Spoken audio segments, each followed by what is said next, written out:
Most Christians follow Paul instead of Jesus and have invented the laziest and most selfish religion ever. They think there's an all-powerful creator of the universe that, despite having originally created a human to be the groundskeeper of a garden, zoom in, here on this speck of dust in the cosmos, where they failed almost immediately, were fired and escorted out of the garden, where they continued to screw up to such an extreme that God regretted ever making them and needed to wipe them from the face of the planet regardless of any collateral damage. Just get them out of his face. But left 8 alive, even though in his heart he knows that every inclination of the human heart is evil from childhood, and he will want to murder them again and again. So to keep him from killing all the humans, he has to constantly create little reminders all over the planet as a random anger management exercise for him. While these humans will continue to fail and disappoint him in every way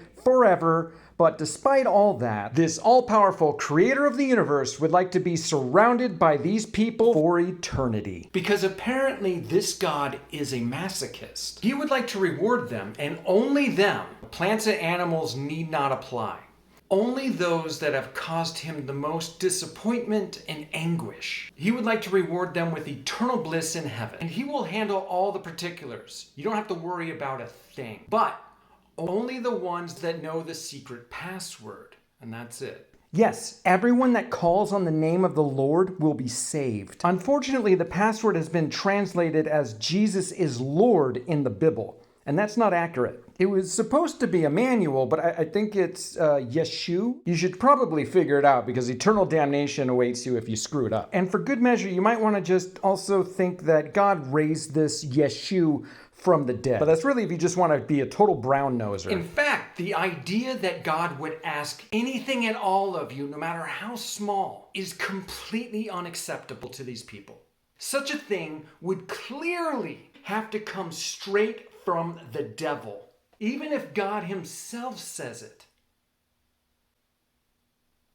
They literally cannot be asked to lift up a finger to be given paradise for doing absolutely nothing. It has to be just almost thrust upon them against their will, I think. They are that special. Even though Jesus, aka their God, asked them to do a lot of things, something as simple as forgiving others. It was apparently so important to him that he reiterated it after putting it in the Lord's Prayer. If you do not forgive others their sins, your Father will not forgive your sins. Actually, that does sound rather ambiguous. I mean, what does he mean by that? Well, he said it again and again in case you missed it. But for these people, you will still go to heaven even if God doesn't forgive you. I mean, personally, I thought there was a whole other place God put the unforgiven, but no. Now, one would think that his people would be happy to do anything for their God, especially something so sensible as forgiving others for being absolute garbage,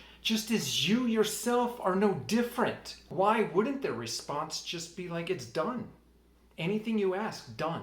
That would be a normal response to a request from the creator of the universe. It's really the least you can do. But no. Actually, the least you could do is nothing. And for you to do anything that God asked you to do would actually be a horrible insult to God. You see, unless God gives you everything you want for doing nothing at all, for one, if he didn't do it, that would just be stupid. Also, it would be a random limitation on his power. So, to prove to us how powerful and boundless he is, he must do everything we want him to do. Otherwise, that would just mean that he is a big dummy and has a very small penis. So, he should do what we say. I'm sure he's going to absolutely accept that rationale. No problem. So clearly, we need to reinterpret everything that Jesus said just so it better lines up with what we want to be true. And besides the requirement that these people are asked to do nothing at all, they also are so insecure and so frightened of hell that they need to believe once saved, always saved. You can never lose salvation no matter what you do. You could commit genocide and it wouldn't matter at all. They are so terrified of hell that they have turned heaven into a cesspool just so that they can be guaranteed that they'll end up there. They have absolutely thrown their own God and his words under the bus just to save themselves. And that is very, very human, what God probably was expecting them to do, and that he hates so much, but wants to surround himself with for eternity. Yeah. Unfortunately, people such as Hitler was raised Catholic, baptized, and was confirmed in the faith. So if he uttered the magic password in those 18 years or any time in his life and actually believed even for a second, he was saved, sealed, and guaranteed salvation, never to be revoked. Meanwhile, one of his victims that wrote this is burning in hell with 6 million of his other victims for eternity as God continues the work Hitler started. So they really need to stop talking about justice at all. They have no idea what that term means. All of this is rather ironic. As an atheist, these people are quite fond of asking why I'm not just running around murdering and raping people. It's because I have absolutely no desire to do such terrible things. But they seem very keen on it for themselves. So, you know, and once saved, always saved. So, why don't you?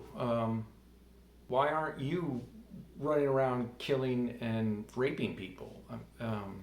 It's not going to cost you your salvation.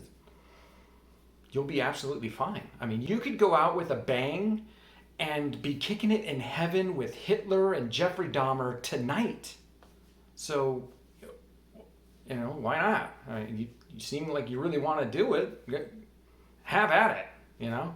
Honestly, it's as if these people were so focused on saving themselves that their own God's words and teachings be damned. They just wanted to make it so easy to go to this magic place that they have ended up creating one of the funniest jokes I have ever heard in the process of all of this. It is so absurd and ridiculous. I've had to seriously almost do this like there's so many outtakes of me cackling and losing my shit trying to talk about this, but because I've had to, like, it's like a meditation to be able to present this straight-faced. It's been very, very hard. I hope you all appreciate that.